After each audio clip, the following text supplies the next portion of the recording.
Bien, hermanos,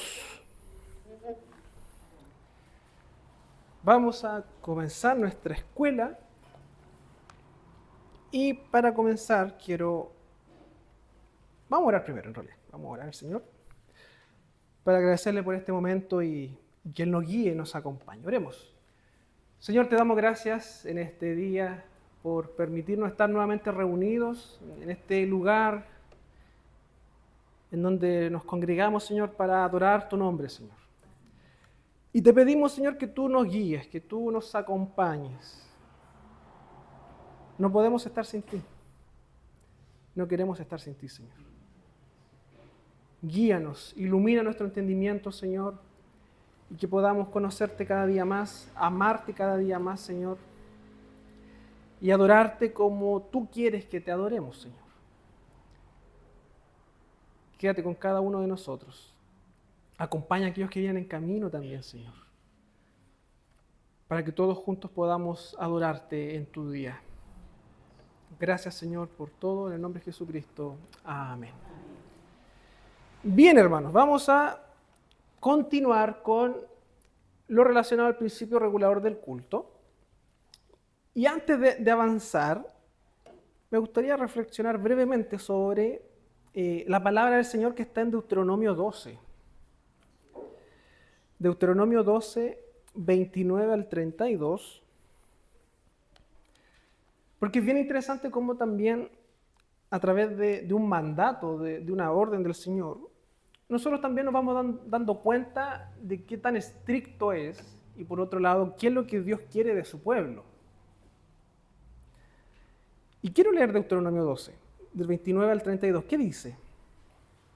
La Reina Valera le coloca como título Advertencias contra la idolatría.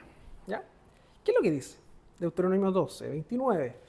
Cuando Jehová tu Dios haya destruido delante de ti las naciones a donde tú vas para poseerlas y las heredes y habites en su tierra, ¿de qué está hablando ahí? ¿De qué lugar está hablando? Claro, porque estamos en Deuteronomio. Estamos un poquito antes de el paso a la tierra.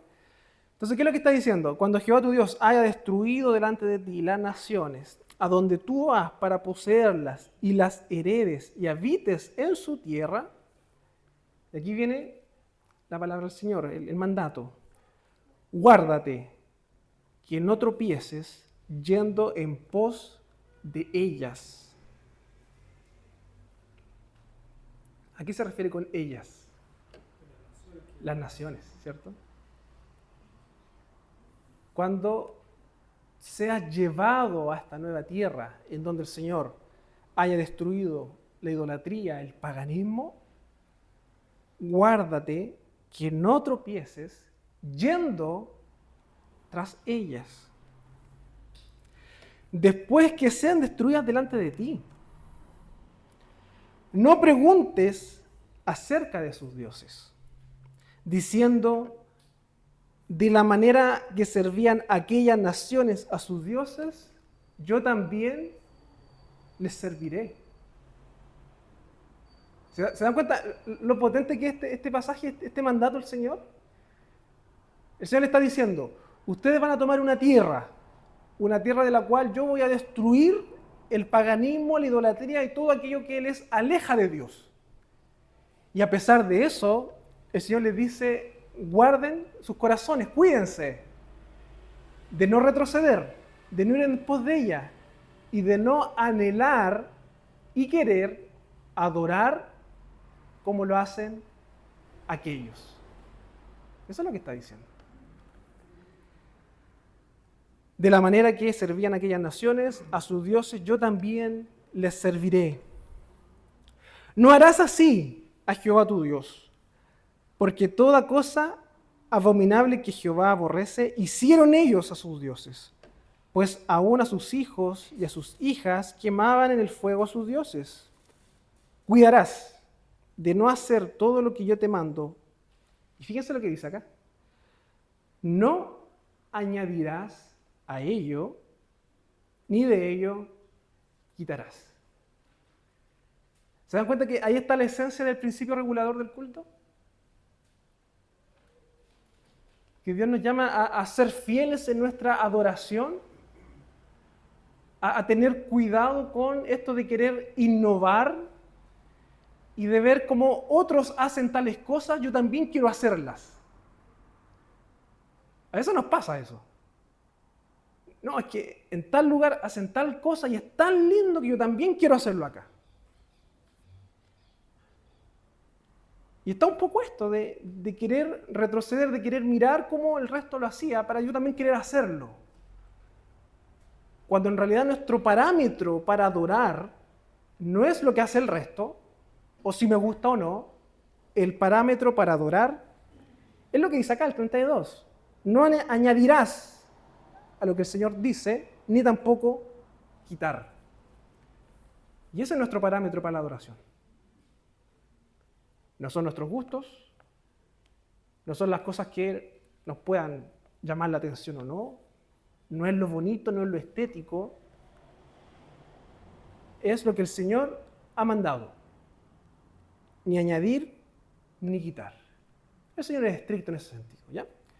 Entonces, hermanos, ¿qué hemos visto del principio regulador? ¿Qué recuerdan?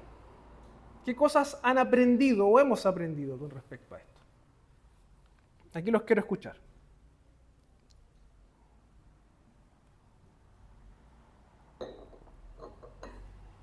Pablo.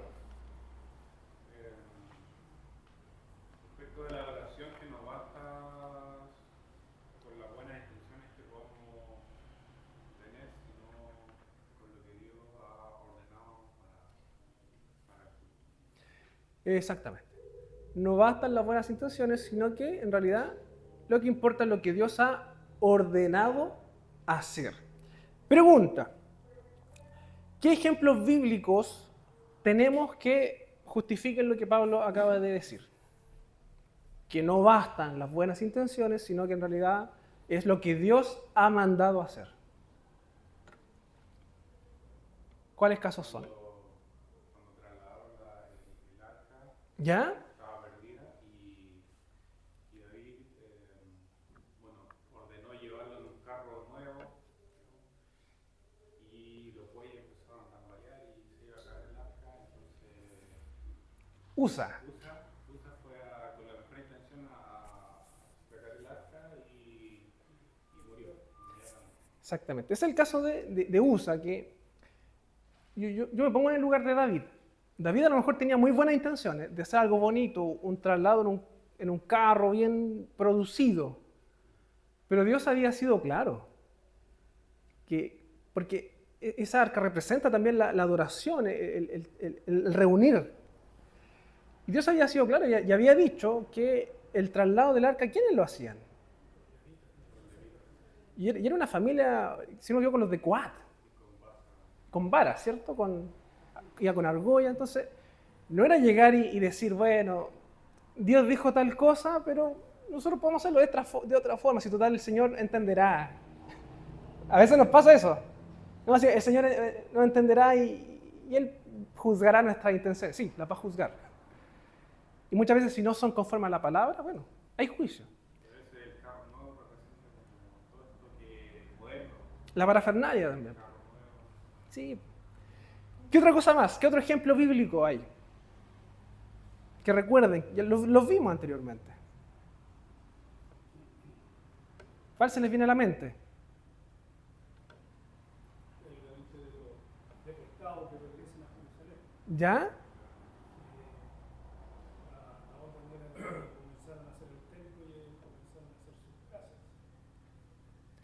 Bueno, ahí el Señor también hace juicio en ese sentido. Y provoca la sequía, que les vaya mal. Claro, sí. Tenemos también un ejemplo de desobediencia. ¿Qué otro ejemplo más hay, hermanos? ¿Cuál se les viene a la mente? Los hijos de Aarón. ¿Se acuerdan la historia? ¿Cómo se llaman? Nadab y Abiú. ¿Y qué hicieron ellos? ¿O qué querían hacer en realidad? Ofrecer incienso. Claro, no está en el estatuto. Que el Señor no había pedido. Y eso fue para el Señor un fuego extraño. Y murieron. Nuevamente un ejemplo. ¿Qué otro ejemplo más hay? ¿Cuál recuerdan? Yo recuerdo uno, pero no lo habíamos visto nosotros, ¿Ya? como también de desobediencia, y fue lo que le ocurrió a Saúl, el rey, ¿Ya? cuando él lo envió y le dijo que las naciones estaban entregadas a él y que fuera y las poseyera. Entonces, en ese momento, el rey lo empezaron a desertar, el ejército empezó a desertar, y él fue y hizo holocausto al Señor. Ya. Y eso fue el segundo pecado, y eso lo discriminó, inclusive lo trató de fusilar el Señor a Saúl. A Saúl. En ese momento hizo algo que, a pesar de que él era un holocausto, que una adoración al Señor. Claro. ¿Recuerdan muy buen caso, el becerro de oro? También. El pueblo estaba adorando al Señor. El pueblo estaba adorando al Señor. Porque decía, estos son los dioses que te sacaron de Egipto. Y estaban adorando a Jehová. De hecho, el texto lo dice. Pero no estaban adorando a Jehová de la forma correcta. Porque lo estaban haciendo a través de imágenes. Y el Señor también los castigó. De hecho, esa noche, si no me equivoco, murieron miles. 3.000, 4.000, por ahí más o menos. Murieron a espada. Dios es severo en ese sentido. Y otro caso que también algunos ven tiene que ver con Caín y Abel. Dos personas, dos hermanos, adorando al Señor. Una ofrenda es recibida y la otra rechazada. Y ahí algunos se debaten en por qué rechaza una y por qué acepta la otra. Si posiblemente ambos lo hicieron con buenas intenciones. Y ahí llega a la conclusión de que es probable, es posible, que Dios haya instituido una forma de adorar, que era el sacrificio animal, que es lo que después vemos a lo largo de todo el Antiguo Testamento. Entonces, ¿cuál es la conclusión? De que Dios había instituido esa forma. Evidentemente no está anotado en la Biblia, pero Caín y Abel ya la conocían. Y es por eso que uno obedece y ofrece un animal, mientras el otro desobedece y ofrece otra cosa. Y por eso Dios se complace de una y rechaza la otra. ¿Ya? Entonces ahí tenemos ejemplos. Nosotros también hemos visto los elementos del culto. ¿Recuerdan los elementos del culto? ¿Cuáles son? Rápidamente. Palabra. La adoración musical, podríamos decir, ¿ya? ¿Mm? La oración. Las ofrendas también, sí. 4. ¿Cuál más? Los sacramentos. Cuando aplique en el caso, ¿sí? Sacramentos, faltaría uno. ¿Cuál sería? Claro, lectura bíblica. Claro, cuando la hermana dijo la palabra, eso incluye la lectura y la predicación. Claro, sí. Falta uno que es como excepcional, cada cierto tiempo podría ser. No, eso está dentro de los sacramentos. No, no. Los votos o juramentos y el ayuno, que eso es lo que la confesión de fe de Westminster reconoce como excepcionales, por decirlo de alguna forma, que cada cierto tiempo podrían aplicar. Entonces, lectura de las escrituras, la oración, la predicación de las escrituras, las ofrendas, el canto de salmos o la adoración musical, los sacramentos, votos, juramentos, ayunos y acción de gracia. Entonces, la pregunta es, para que pensemos, ¿qué tienen en común todos estos elementos? ¿O qué deberían tener en común todos estos elementos? O sea, tienen como fin, claro, la adoración a Dios, pero hay algo principal que tienen en común. Son públicos, se hacen en forma pública. Ya, se hacen en forma pública, pero algo más, que es muy importante, que nosotros como presbiterianos confesionales, es lo primero que declaramos.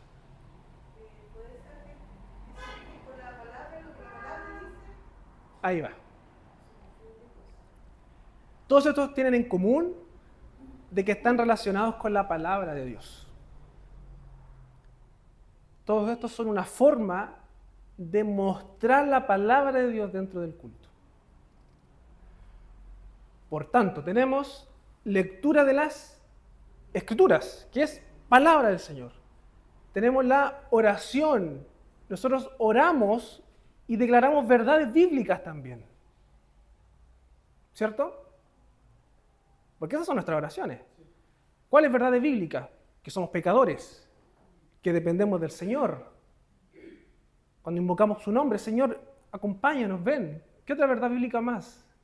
La justificación por la fe. Somos justos por Cristo y te agradecemos por eso. Están verdades bíblicas.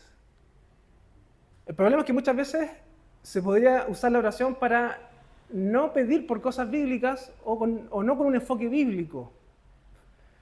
Y voy a colocar un ejemplo muy burdo, pero Señor, danos dinero. Señor, danos tranquilidad y felicidad para hacer una iglesia perfecta. Señor, haznos prosperar para no tener ningún problema. Entonces a veces estamos pidiendo cosas que el Señor claramente en la Biblia dice que no nos va a dar. Entonces, nuestras oraciones tienen que estar fundamentadas por la palabra, por verdades bíblicas. La predicación claramente tiene que ser predicación de la palabra. No predicar historias, no predicar anécdotas, sino que predicar la palabra. No predicar testimonios. Porque a veces pasa. Yo a veces he tenido experiencias de personas que se paran adelante, leen un texto bíblico y de ahí para adelante es todo un testimonio. Pero no hay un análisis del texto, no hay reflexiones sobre el texto, no hay nada. Entonces, también hay que tener cuidado con eso. En la predicación tiene que estar la palabra. Ofrendas. Nosotros cuando ofrendamos hacemos un acto público de reconocer que dependemos del Señor y que todas las cosas son de Dios. Nuevamente, la palabra. El cántico. Nosotros debemos cantar la palabra de Dios. Verdades bíblicas. No cantar canciones porque son pegajosas o que musicalmente es bonita, sino que debemos cantar canciones que sean bíblicas. Canciones que reflejen verdades bíblicas. Esa debe ser nuestra preocupación. Los sacramentos también.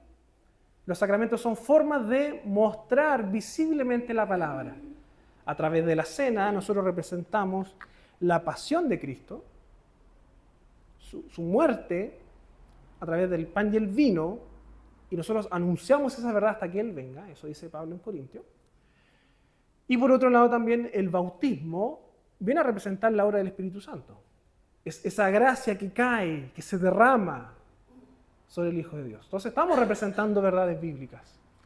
Los votos, los ayunos, los juramentos y las acciones de gracia también tienen que tener ese enfoque de representar y mostrar la palabra del Señor.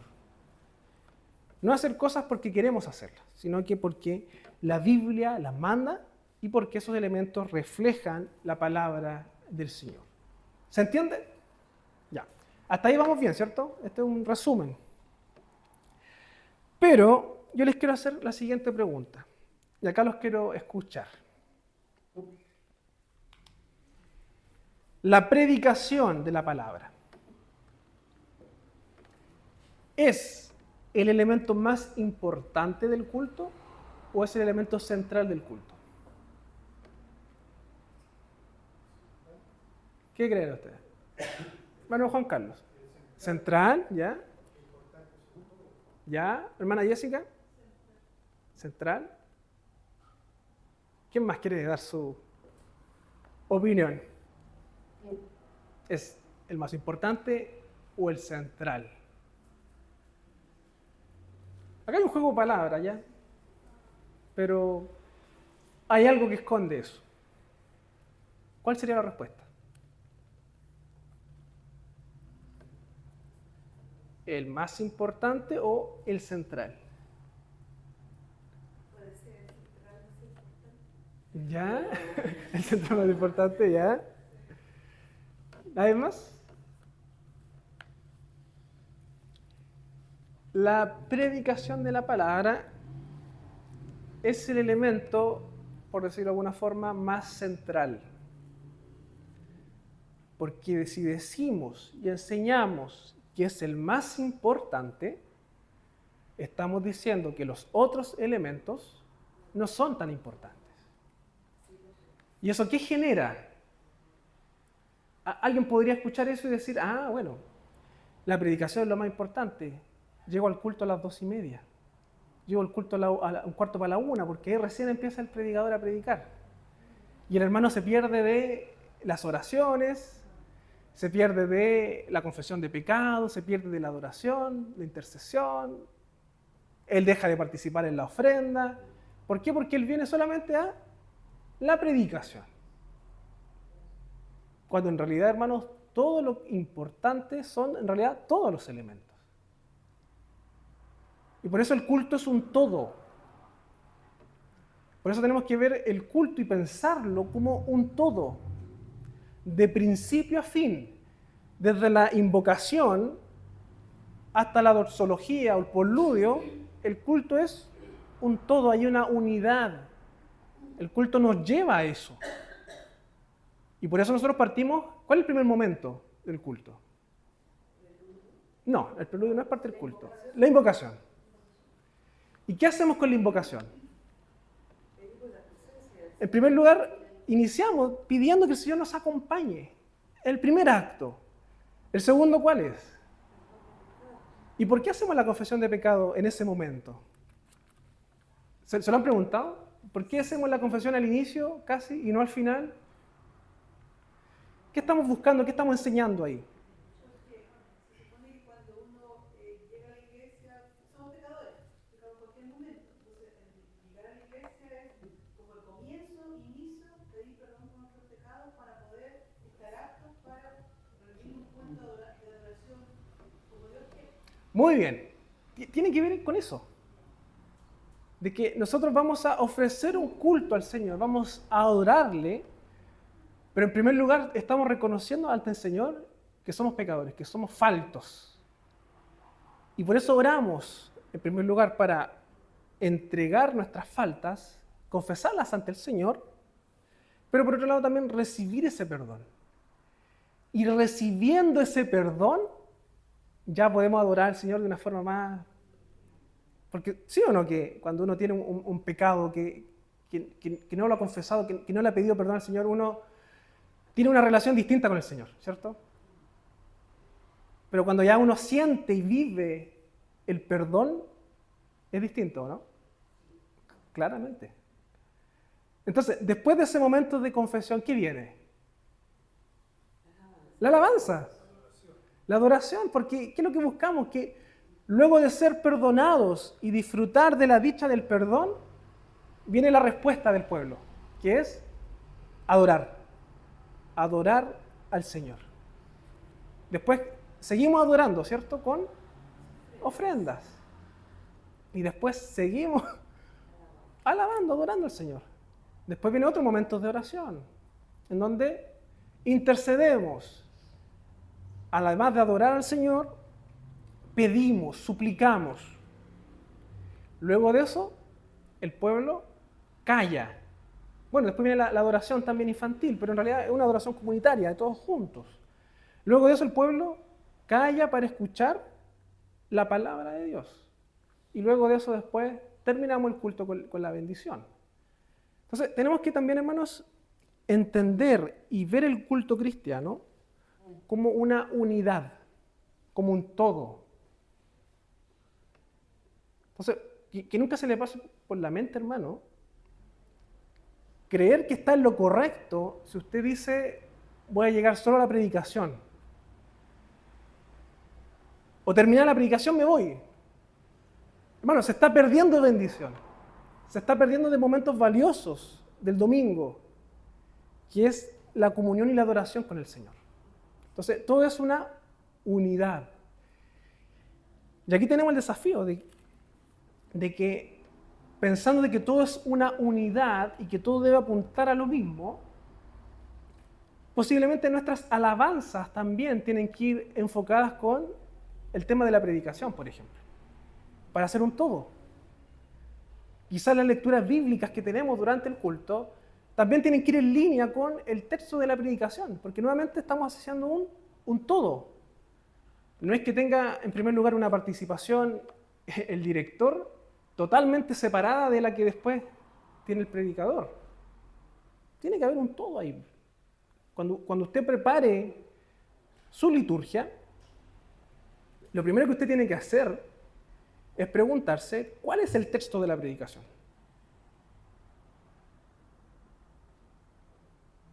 Porque es un todo, no son dos eventos separados, es un todo. Y guiar a la congregación también en ese sentido, para que el pueblo también vaya ya preparándose poco a poco para recibir la palabra de Dios de forma pública, por decirlo de alguna forma, ¿ya? Entonces todos los elementos son importantes, es un todo, eso es lo que tenemos que tener presente. Y esto lo encontré interesante, esta es una frase de Terry Johnson en su libro La Adoración Reformada, y él dice lo siguiente: nos dirigimos a Dios inteligiblemente en alabanza y confesión bíblica, y Él se dirige a nuestro entendimiento a través de su palabra. ¿Ya? El culto es como un acto de acción y reacción, por decirlo de alguna forma. Dios nos habla a través de su palabra, nosotros respondemos a través de la adoración, a través de las oraciones. Es una comunicación, por decirlo de alguna forma. ¿Ya? Y bueno, cuando usted viene al culto, usted viene a comunicarse con el Señor. Viene a adorarle, a vivir una comunión con Él de forma más integral. Dicho en términos sencillos, y esto es lo maravilloso, en la adoración oramos la Biblia, cantamos la Biblia, leemos la Biblia y predicamos la Biblia. ¿Qué está diciendo acá Terry Johnson? ¿Qué es lo que está diciendo?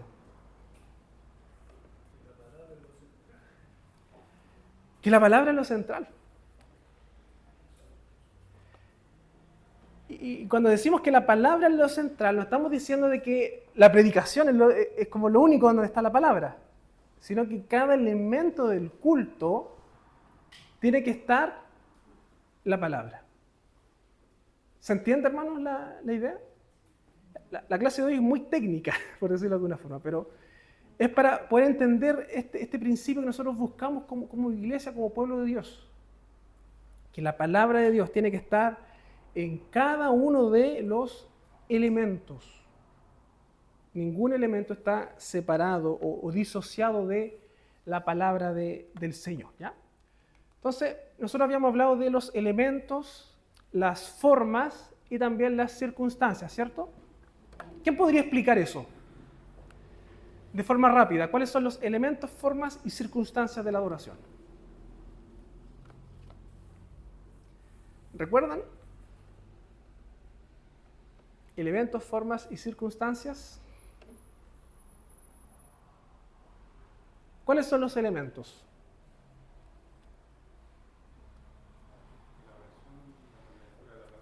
Lo que acabamos de ver, ¿cierto? La manera específica, cómo se lleva a cabo ese elemento. Claro. Esos son los elementos, lo que está escrito en la Biblia como ordenanza que debe ser parte de la adoración.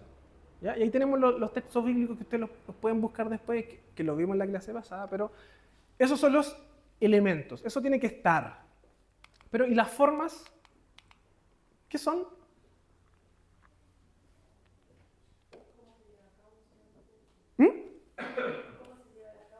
¿Cómo se lleva a cabo? O sea, ¿cómo ejecutamos ese elemento? ¿Cómo llevamos a cabo la predicación? ¿Cómo llevamos a cabo la alabanza? ¿Cómo llevamos a cabo la ofrenda? Hermanos, en la Biblia hay alguna forma, o alguna parte en donde se diga cómo debe ser específicamente la recolección de ofrendas? No. Pero sí dice que hay ofrendas. Y nosotros habíamos quedado de que las formas quedan a criterio de, o a prudencia de la iglesia o el contexto. ¿Ya? Y por otro lado, y aquí les traje una frase que la encontré interesante, bueno, la va a ver más adelante en realidad.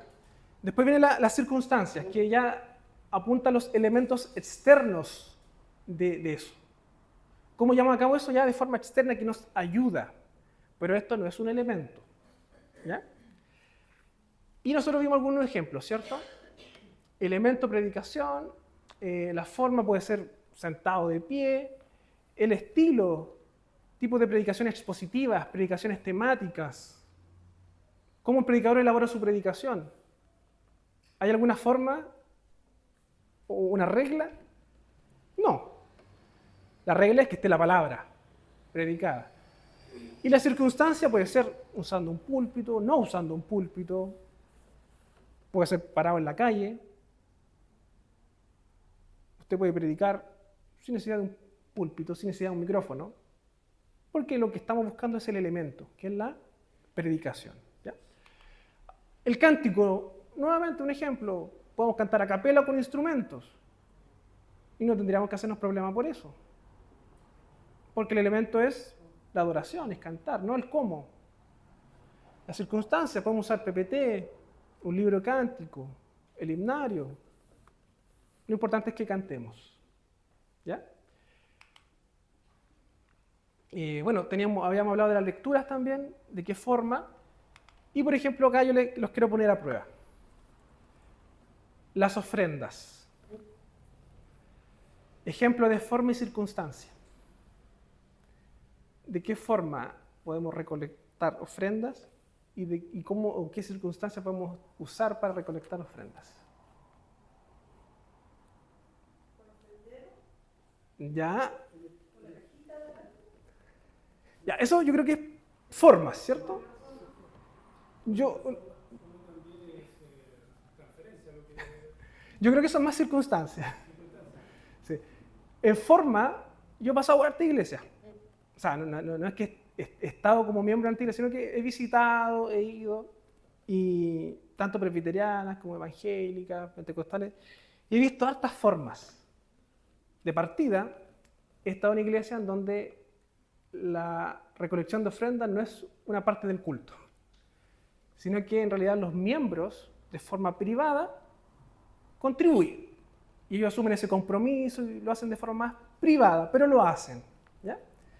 Otras iglesias lo hacen de forma pública dentro del culto.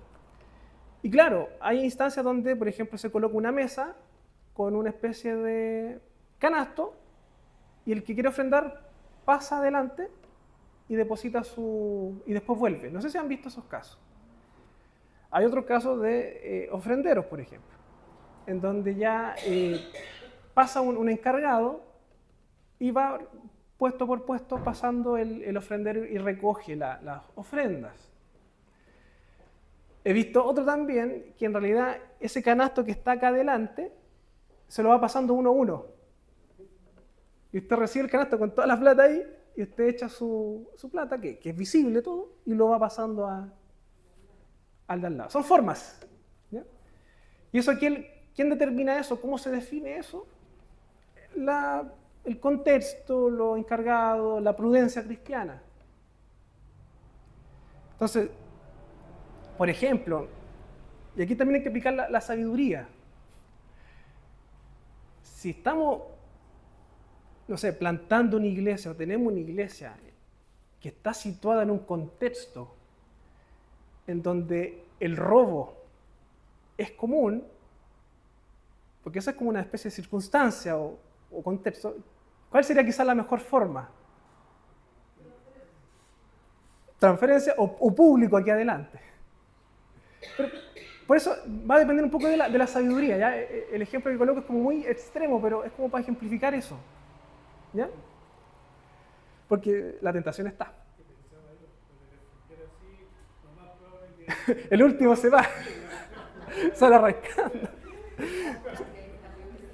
Claro, entonces queda a criterio y a prudencia de la iglesia. Ahí la iglesia tiene que tomar esas decisiones. Pero esas decisiones no están ahí en la Biblia, así como tú tienes que recoger la ofrenda de tal y tal forma. La prudencia, la sabiduría, la experiencia va a determinar el cómo. El elemento está, sí o sí. El cómo, la iglesia lo ve. ¿Ya? Bueno, las circunstancias ya son como elementos más externos. Lo entrega usted a través de un sobre, a través de una transferencia a lo mejor. Ahí queda a criterio de... ¿Ah? Criptomoneda. Claro. Después se devalúa todo. Son formas, ¿ya? Y circunstancias. Bueno, la oración también habíamos visto casos.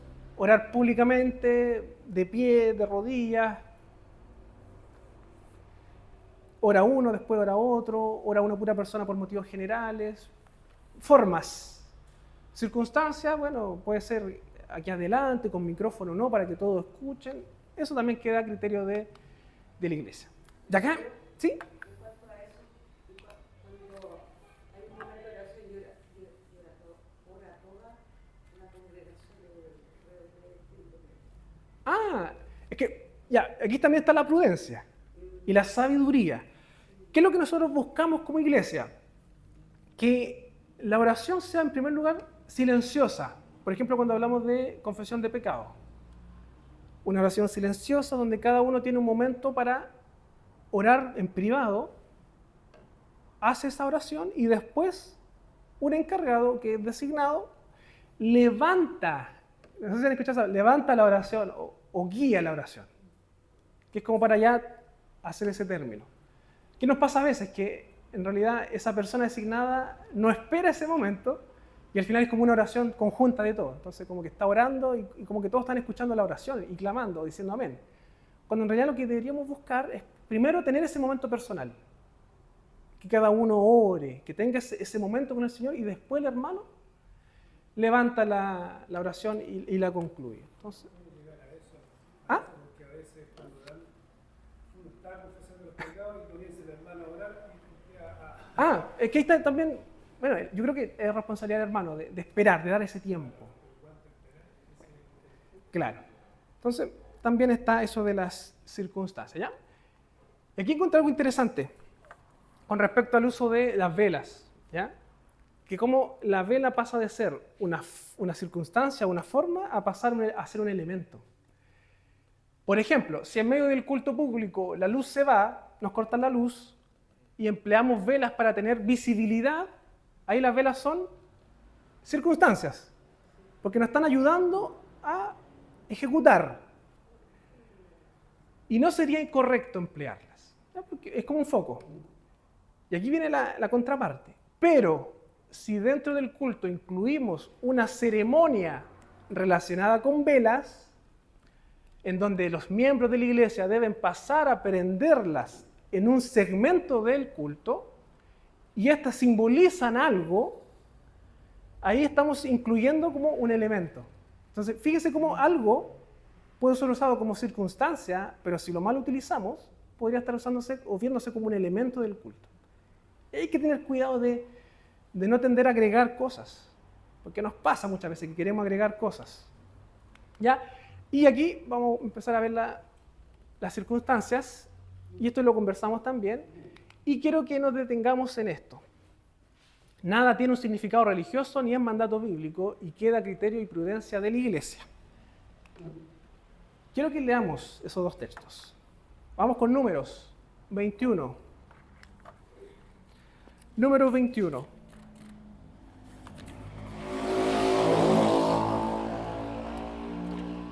Si podemos cerrar un poquito la puerta, juntarla un poquito más. ¿Del 4 al 8? 4 al 9. Del 4 al 9.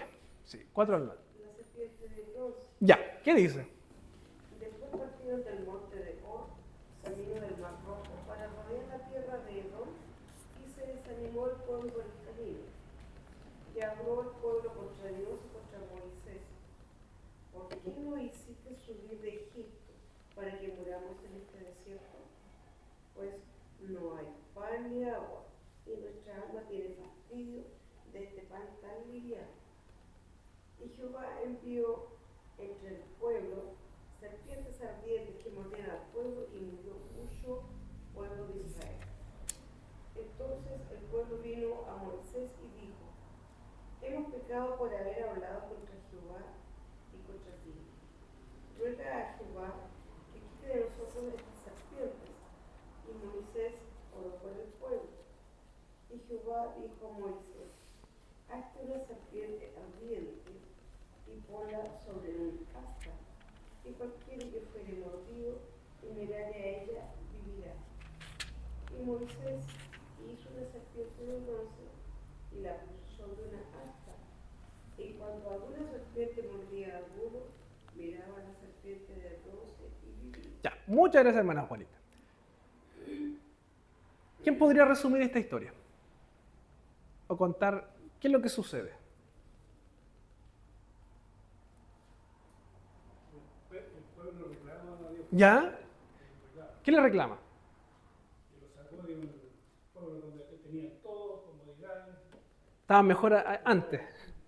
¿Ya? Lo que le ofrecía a Dios no era suficiente, no era comparable con lo que tenía. Ya, muy bien. Después viene el arrepentimiento de ellos por la O sea, castigo. Primero un castigo. castigo, Ya, ¿cuál es el castigo? la serpiente, Serpiente. Ya. Después de eso, ¿qué viene? el arrepentimiento del pueblo. El arrepentimiento. Que pide a que ore al Señor para que le quite a Moisés, para que le quite.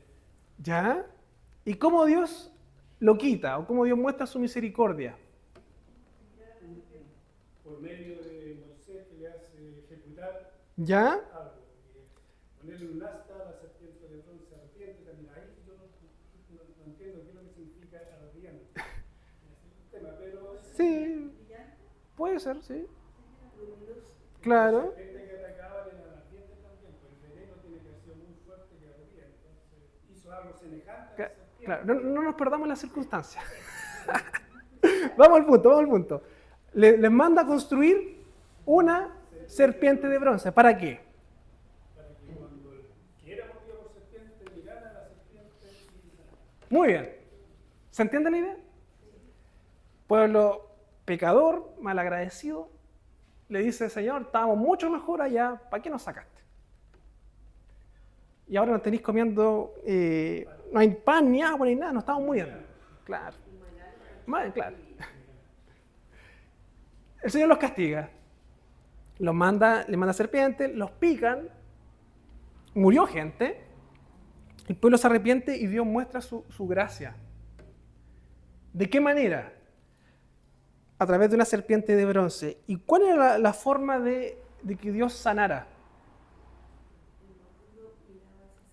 Mirando, ¿cierto? Había un elemento, el pueblo miraba y era sanado, ¿cierto? ¿Sí? Pero no se adelante, pues, hermana, no se adelante.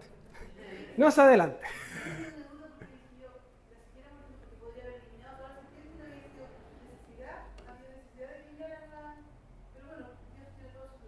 Claro, sí. Es que Dios actúa como Él quiere. Y claro, a veces, y si eso lo traemos a la vida práctica, a veces Dios nos hace pasar por situaciones y nos da una solución, pero Dios no quita el problema, sino que la solución nos lleva a aferrarnos más al Señor. Y eso puede pasar, por ejemplo, con una enfermedad. Que estamos con una enfermedad compleja, terrible, que nos tiene mal. Y el Señor en su misericordia nos da alguna forma, no sé, de poder sobrellevarla de una mejor manera. Pero no necesariamente la enfermedad se quita. Entonces, el Señor es soberano en ese sentido. ¿Sí? hermano también pues, como un ejemplo para las generaciones que van a venir, porque va dando siempre ejemplo y le va recordando, acuérdense de qué les pasó. También. Entonces, la forma de sanar era mirando. Pregunta.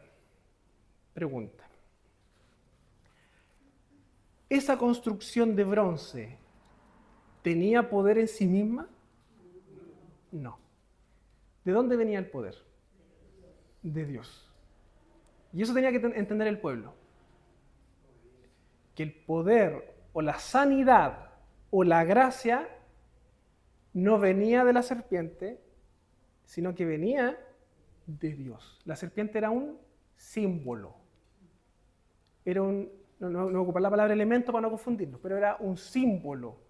Era una representación que apuntaba a algo. Vamos con Segundo Libro de Reyes, porque esta historia sigue. Ya, Bárbara, por favor. Él quitó los lugares altos. Antes de eso, ¿qué contexto es? Si está por ahí, si no me equivoco, en las... Reinado de Ezequías. Ya. Vamos. Bueno, cuando el tipo había hecho los reyes por delante de eso. Ya, y dice, el cual, él quitó los lugares altos y quebró las imágenes y cortó los símbolos de acera e hizo pedazos la serpiente de bronce que había hecho Moisés, porque hasta entonces le quemaban incienso los hijos de Israel y la llamó Neustán. Ya. ¿Qué pasó con esta serpiente de bronce que simbolizaba la gracia del Señor y que era una muestra de su amor? ¿Qué hizo el pueblo? La mal utilizó. Lo volvió un ídolo. Le dio, es el tema, le dio una importancia que no tenía. Que no tenía. Porque esa serpiente tenía que llevar a recordar la gracia de Dios. ¿Y qué hicieron estos pecadores? Empezaron a adorar y ofrecer. Y, claro, me perdí. Quemaban incienso. ¿Se dan cuenta que el corazón humano es débil? Y aquí viene la pregunta, porque ya, nos podemos quedar con la historia bíblica, pero tenemos que sacar la conclusión para nuestros tiempos. ¿Cuál es el principio bíblico que está detrás de esto? ¿O cuál es la conclusión? ¿Cuál es la enseñanza? Porque con eso tenemos que quedarnos. ¿Cuál es la enseñanza que podemos sacar con esto? Con esta historia.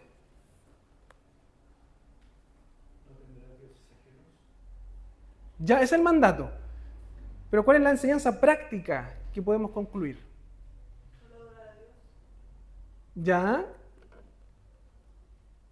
Un poquito más, hermano, un poquito más. La importancia a algo con respecto Ya, no dar importancia indebida a cosas que no las tienen, ¿ya? Primer principio, pero hay uno más potente, creo yo. Y cuando le damos esa importancia, ¿cuál podría ser una solución? Según el texto. Destruir, bueno, eliminarlo. ¿O no?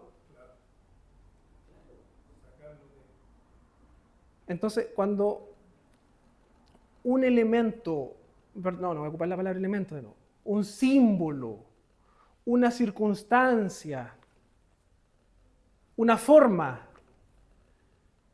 pasa a ocupar un lugar que no le corresponde, quizás una buena opción bíblica es eliminarlo. Y aquí usted puede estar de acuerdo o no conmigo, pero la cruz representa a Cristo, su muerte y resurrección. Pero Cristo no está ahí. Y si en algún momento, dada nuestra inmadurez o ingenuidad, creemos que la única forma de que Dios escuche nuestras oraciones es estar arrodillado mirando la cruz, ¿cuál podría ser una solución? Sacarlo. ¿Se entiende la idea? Exactamente. Y a veces el corazón se equivoca. A veces el corazón se equivoca. Entonces, puede ser también una forma. Y eso puede aplicar también para muchas otras maneras. Y cuando nos preocupamos mucho de ciertas cosas, tenemos celos por ciertas cosas que en realidad no son importantes, no son relevantes, y que Dios no las pide. A veces quizá una forma de enseñar es quitándolas. Porque a veces construimos un ídolo en función de eso. A veces creemos que Dios va a aceptar más nuestra adoración porque está eso ahí. Cuando en realidad lo que debe preocuparnos es que los elementos del culto estén. Y los elementos no son cosas materiales. ¿Ya? ¿Se acuerdan que hablamos que la adoración es espiritual? En espíritu y en verdad. El poder de nuestra adoración no está en las cosas materiales que usemos, hermano. Está en que preservemos los elementos que Dios ha dictaminado. Si algún día nos quedamos sin templo, nos quedamos sin bancas, la iglesia va a funcionar igual. Vamos a tener nuestros cultos igual. Nos quedamos sin guitarra, sin micrófonos, sin nada. Adoramos al Señor igual. porque son circunstancias, son formas. Tenemos que ser celosos con los elementos, no con las formas ni las circunstancias. Porque acá nos muestra un ejemplo de cómo algo, un símbolo, al final terminó pervirtiendo la adoración y Dios, a través de un rey, ¿qué hizo? Lo eliminó. ¿Se entiende, hermanos? Bien, vamos a terminar, ya estamos en la hora. Preguntas, comentarios.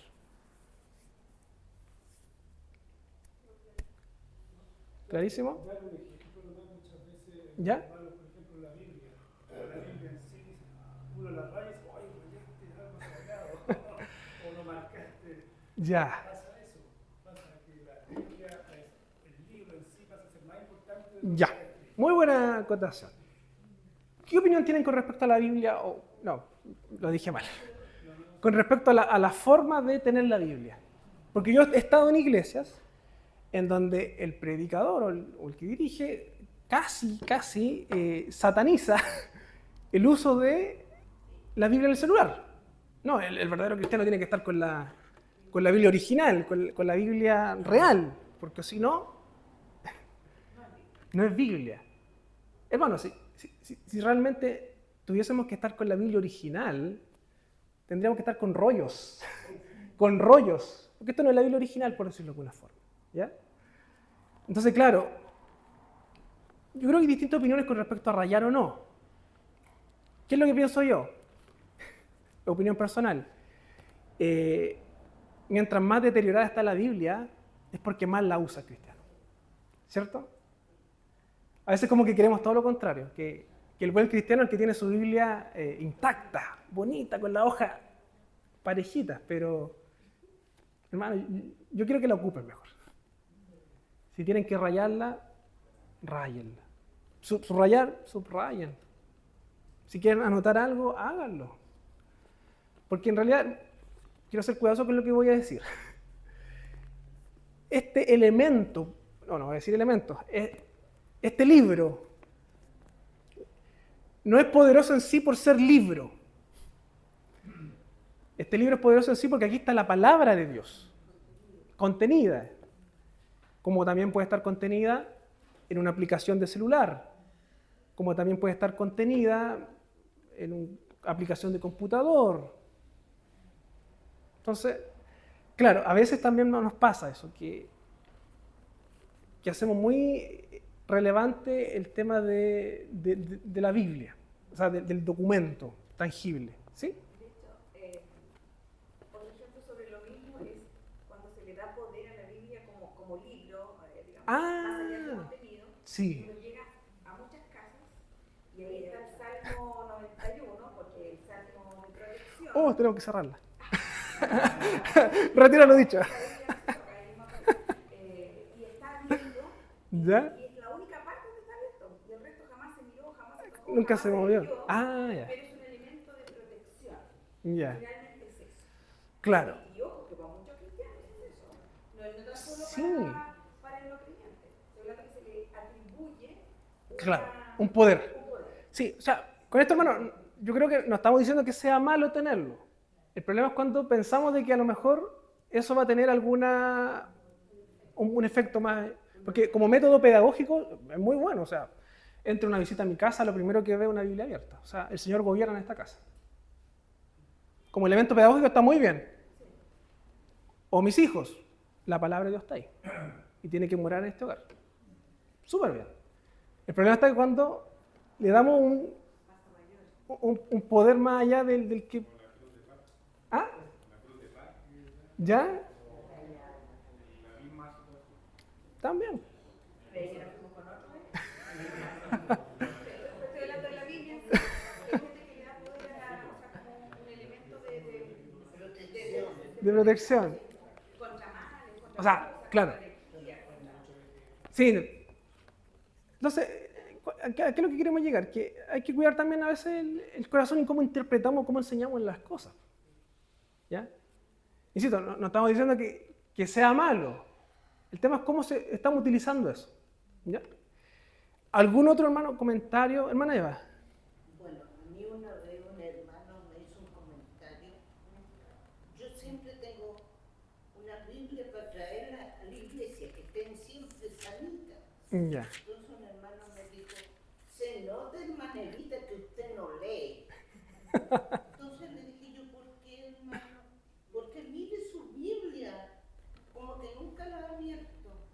Sí, le dije, pero yo tengo mi Biblia de estudio, donde la rayo en mi casa, en mi velador, me la puesto, leo mi Biblia y ahí converso con el Señor. Y esta es participar en la iglesia.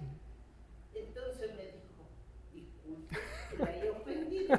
No, todo lo contrario. Le dije yo, usted me ha hecho saber que si traigo la Biblia tan arregladita es porque no la he leído.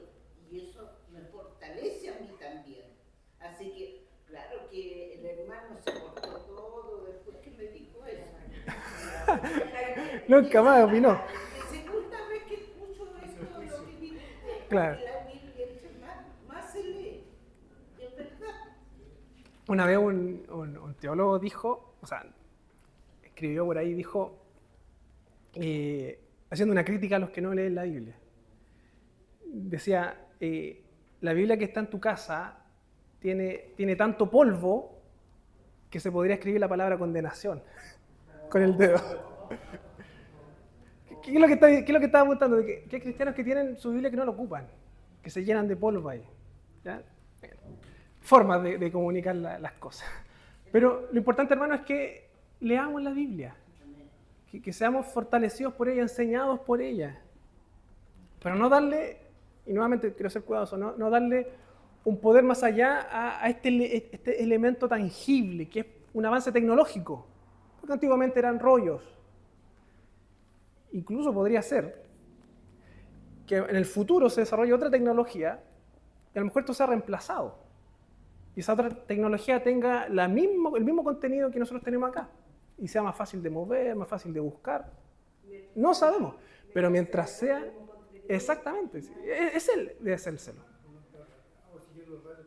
Bueno, el celular usted puede subrayar, puede aumentar, buscar otras versiones. Entonces, más que condenar a veces el avance, tenemos que promover la lectura de la Biblia. Promover que los cristianos conozcan, ¿ya? Hermanos, vamos a orar, vamos a terminar, ¿ya? Para pasar el coffee. Señor, te damos gracias en este día por estar reunidos, por aprender, Señor, cada día más de ti. Ayúdanos, Señor, a ser fieles en nuestra adoración, que siempre busquemos, Señor, adorarte a ti. Cuida nuestros corazones también, Señor, de no adorar cosas creadas, no adorar símbolos, Señor, no adorar elementos que nos guían a ti, Señor, sino que nuestro único foco de adoración eres tú, Señor, solo tú. Y si hay algo, Señor, como lo veíamos en tu palabra, si hay algo que nos desvía de una adoración correcta, si hay algo que nos hace pecar a la hora de adorarte, Señor, porque estamos poniendo nuestro corazón en las cosas más que en ti, Señor, ayúdanos a ser sabios. Ayúdanos a ser prudentes, para no confundir a otros también, para no malenseñar a otros, sino que nuestros corazones siempre estén adorándote a ti, Señor, el único y soberano Señor. Te adoramos en este día y queremos, Señor, adorarte de la mejor manera, que es conforme a tu palabra, Señor. Te pedimos todo esto en el nombre de Jesucristo. Amén.